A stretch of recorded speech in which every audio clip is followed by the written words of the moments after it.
Well, good morning, good evening, good afternoon, wherever you are. I haven't done this for a while. It's time for a Green Glow chat. And as I sit here, we've got a new camera, which is partly why we're doing this, because trying not to screw up anything important is what I say.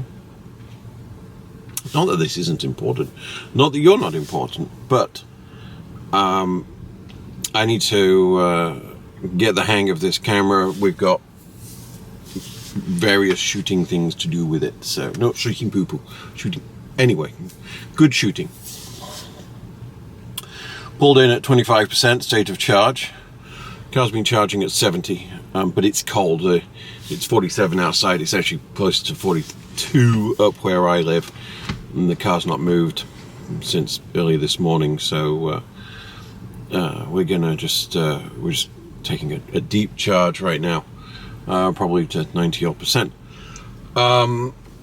because we're charging up the Mrs. Regular EV came in late from an appointment, and the e-tron battery was pretty much empty. We have company. We have a Tesla Model Y plugging in next to us, probably with a CCS adapter, one assumes, unless it's just somebody that doesn't know what they're doing, which is always potential. But I couldn't have arranged this better, because we're going to talk to you about the Tesla Supercharger Network. Now, Joe and I touched on this briefly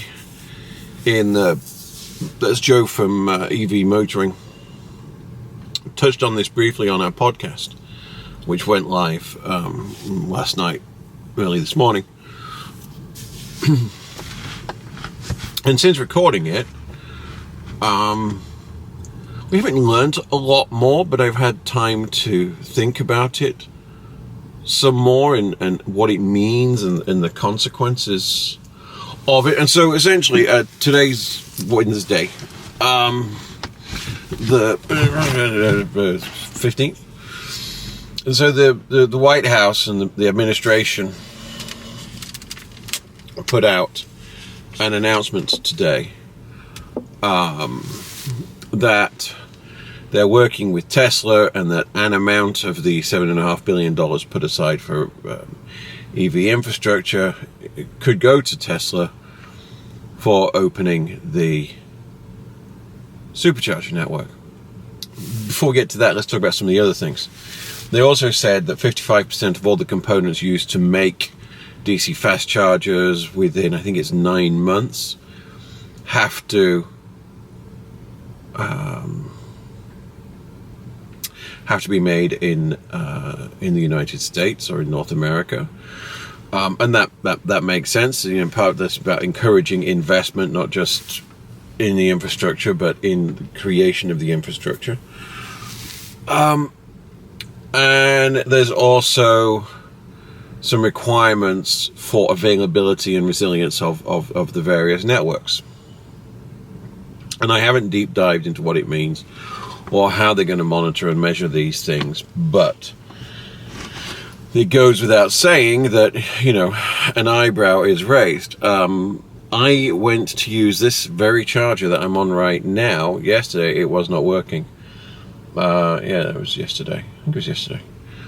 Of the 4 chargers here at Allen Rock, Electrify America, only one of them was working. The one that the Tesla's not plugged into. He's talking, he's looking at his cell phone, I don't know. Anyway, that one had an Ionic at 31%, and it was only charging at, I don't know, 70%? Less than 70 kilowatts? Less than that, actually. Even with a cold battery pack, that should be pulling more. So, you know, the question is, what will these standards be? How will they determine, measure, and monitor them? And by the way, and you joked about it on the podcast. The podcast is all we do is bitch about the network, and that's not true, because I had good experiences with Electrify America on Saturday, where we had to make a quick, 300, I guess it would have been 350, 380 miles, I think. Last, trip. It turned into a very long errand. And they've upgraded 2 charging sites on 101 to the brand new chargers, and they both performed flawlessly. Even the NFCs were working. In fact, this one just worked now, and I was blown away by that because, wow, it's just so much better when it works. There's an ID4 crawling around, so it looks like this station at 10:28 is going to be fully populated in just a few minutes. And clearly the guy's trying to work out how to get the charger to work right now. Anyway, we're still pulling 63 at 48. I think there's an ID4 going to pull into the other space in a few seconds. So that's, that correct questions in my mind. Do we need to have a weaponized version of plug share working? And to my mind, yeah, we do. They're hooked. All these networks have APIs to allow you to see what's available. You can see those APIs in use. If you use a better route planner, it will show you availability of chargers that you're en route to. Tesla obviously has their own system. EVgo, to an extent. It's not my go-to, so I can't speak to it in any great detail. But yeah, it strikes me as a lot of upside. I also see a lot of upside for this as I'm not a Tesla shareholder, but as a Tesla shareholder, if Elon does make the Tesla Supercharger Network available, he's just going to get a greater return on investment, on that infrastructure investment. Now, the other side of that coin is, it was a Tesla-only thing for Tesla-only people. There is going to be a certain degree of chaos in the short term, with people parking badly and making mistakes and consuming resources and and indeed, yeah, this Model Y is charging up. In California, depending on your time of day, but anything outside peak, this charging network is much cheaper, even with the price increases, than Tesla. So I'm not surprised people are taking advantage of it.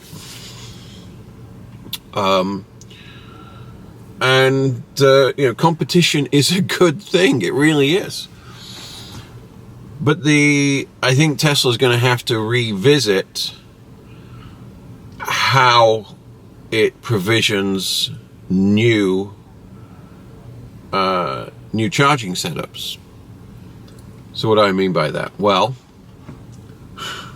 don't take this the wrong way if you're from North America. Americans aren't good at parking. You park. There's a lot of rules. You have to park nose in. You have to park nose in, and I always put it down to because Americans just don't have great spatial awareness. So you always drove really big cars. As a younger man, and I used to come and visit here, I was blown away every time I got a Hertz rental. It was always a Sabre. Oh, what the hell was that thing? A big boat of a car. Like their standard full-size car. It was crazy. Anyway, but I was always surprised, and so because of the Tesla uses a short cable for their superchargers, the DC fast network. You have to be fairly precise, and I've commented a few times when I've had to use superchargers. One person parking badly, one person coming in not straight, but coming in at an angle, can screw up access to the other one here, and that'll become the lonely charger until it has to be used.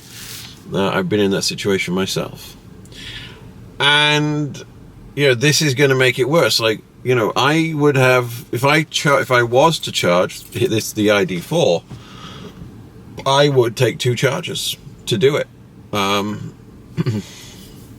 unless I was able to kind of tag on to the one on the end, which quite often the one at the end is set up the wrong way for towing vehicles and things like that, so I could tag on at 90 degrees and plug in.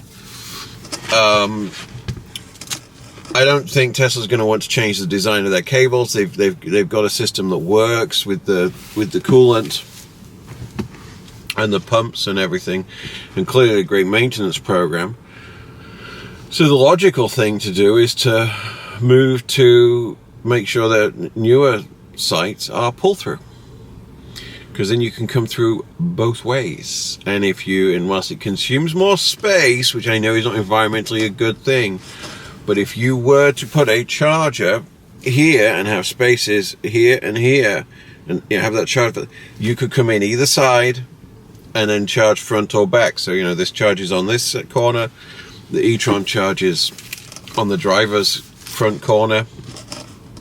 I would imagine with the e-tron, you would have to get, if you were going to charge, even though you would consume 2 chargers with a regular setup, I would use 2 spaces, because I'd have to pull up so close, and then use the wrong charger. So I don't know. We'll see what Elon has in store for us, and time will tell. Apparently, we're not to expect anything before the end of the year. So that's there was no concrete dates given, no rollout plans given, but apparently the end of the year is the earliest we can expect to see anything. So my hopes, because Tesla's very, very just-in-timey. They made changes to the app, which showed the Magic Dock in it and CCS availability, I'm going to say 6 weeks ago. That gave me, and as they kind of do these things last minute-ish, that gave me hope that the sites which were selected, and one of them was Hawthorne in LA, might be one I would use on my upcoming trip to Southern California. I'm taking the e-tron down to San Diego in just over a week's time. But perhaps that's not to be. So we will see. But it raises, so people, there's going to have to be some education for people. That's interesting. My range just went down. I was at 128 and it's just gone down to 127. Now it's back to 128 while charging. So that'd be interesting. And then there's the question of what will they switch on. We've seen Hawthorne, but it doesn't make sense for them to just switch it on everywhere. That would just create confusion and congestion. But Elon has the ability to open up the United States to fill in the gaps. So Joe and I were talking about Wyoming. Right now, the Charger Everston is open, that Joe and I went to last year, just after it opened. And Rawlins is open, but it's 200 miles between the two, and so any kind of wind, I wouldn't do it in the e-tron. I might do it in this if I charged up to 100% and I kept my speed at 65, 60, unless there was a wind behind. But even so, that doesn't sound like the best idea in the world, but it's possible. And that's because, what's the name of the hotel? It's on Green River, and I can't remember the name of the place now. We mentioned it in the podcast. That gives you a reason to go back to it. Where the Outlaw Hotel is the Best Western Outlaw with the Tesla destination chargers. Rock Springs. Rock Springs is still questionable. In fact, I'm looking at PlugShare. They haven't even started construction of the Electri Americas. And the 1DC fast charger in Cheyenne is out of commission, and that's only a 24 kilowatt one at a Harley Davidson garage. So, Elon could open up 80 like that by switching on those sites. And all of a sudden, the time to get across the country in an EV has just been slashed. I-25 is another one. And the northern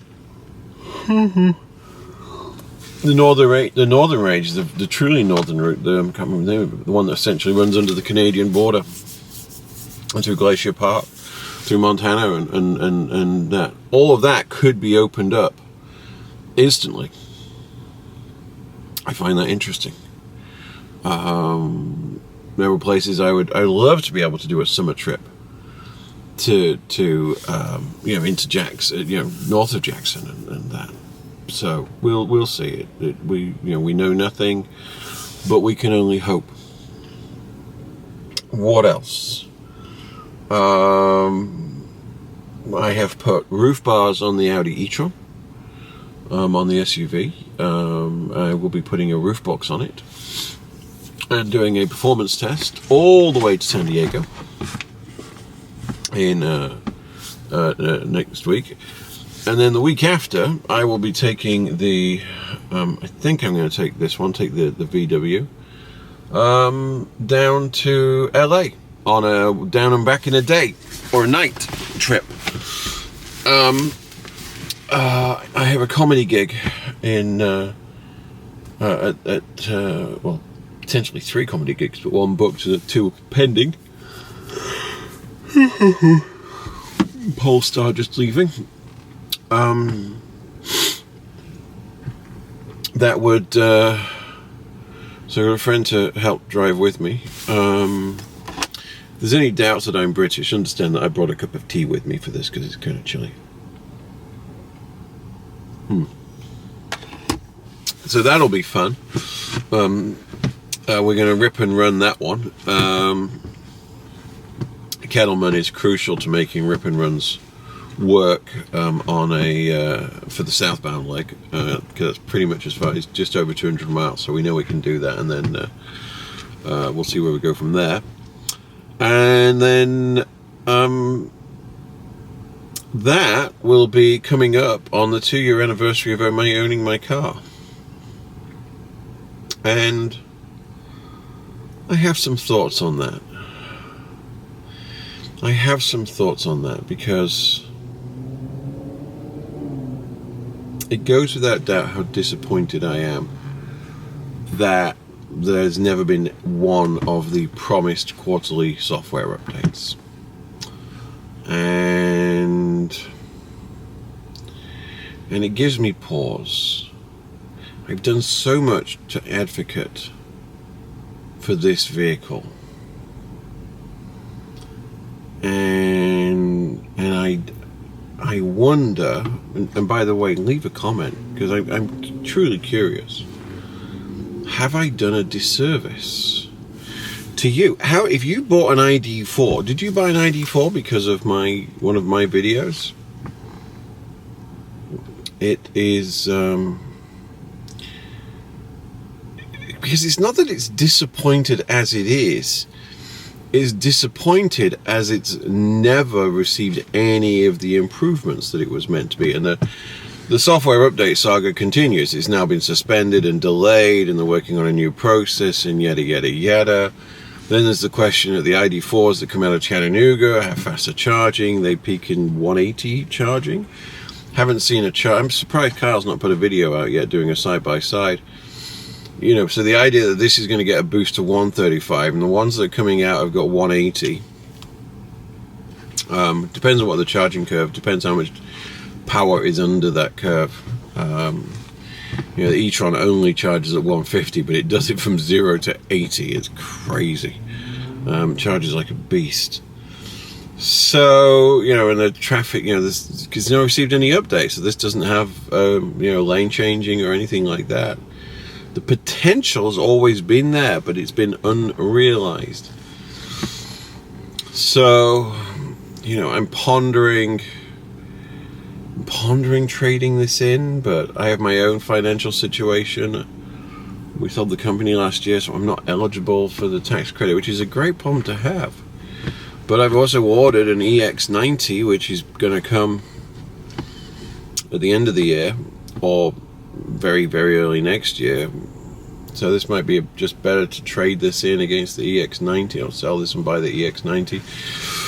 I'm going to make sure this year, it sounds ridiculous, that I don't earn too much money, so I qualify for the tax credit next year. the amount of extra money I can make versus the delta, it's just not worth it. Welcome to living in California. These are things you have to think about. And at the same time, I'm also, once I've taken care of our tax bill for this year and some paperwork, I'm probably going to increase this, probably going to redo our roof, which needs to be done anyway, but also increase the size of the solar system on it and also put in batteries.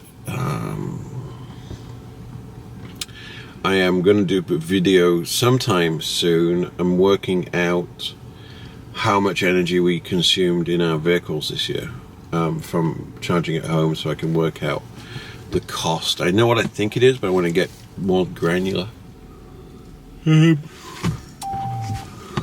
Pardon me. So, yeah. Those are the things on my mind. And I thought it would be interesting to just come down here and talk about them while getting a charge. A lot of uncertainty right now in the year ahead. I can't talk about what I'm doing. Ignore the logo of the Peoples on my shirt, because I haven't worked for them since April. It's my last full-time contract that I was with. I'm wearing this because it's warm. I started a new contract on Monday, and I can't talk about who it's for. It's forbidden. It's not security like my dark art security. It's a company that you don't know the name of, but while I'm contracted to them and consulting to them, I don't have complete control over my long-term schedule. So I wanted to do a trip to Texas in May in the car. That is up in the air. So anyway, these are things to think about. If you're not subscribed to the channel, please do. I'm trying to grow the channel organically, so I don't ask too often. You'll also check out the podcast, Family EV podcast. Joe and I produce it probably on average about every 10 days or so. We try to do it every week, but it's usually more closer to 10 days. And Joe continues to put out some great content. He's just been to the Chicago Motor Show and showing what he saw there and how he saw it and how he feels about it. So some things to ask you to do, and leave comments. Let me know what you think. What we should, what do you think I should do in this situation? How do you feel about the ID4 and upgrades? And let's just be curious. So I'm at 71%. I'm pulling a 56, and well, interestingly enough, the Tesla's charging very slowly. I think that's a bad charger, and it's limited to 34 again, which it has been increasingly. Be safe.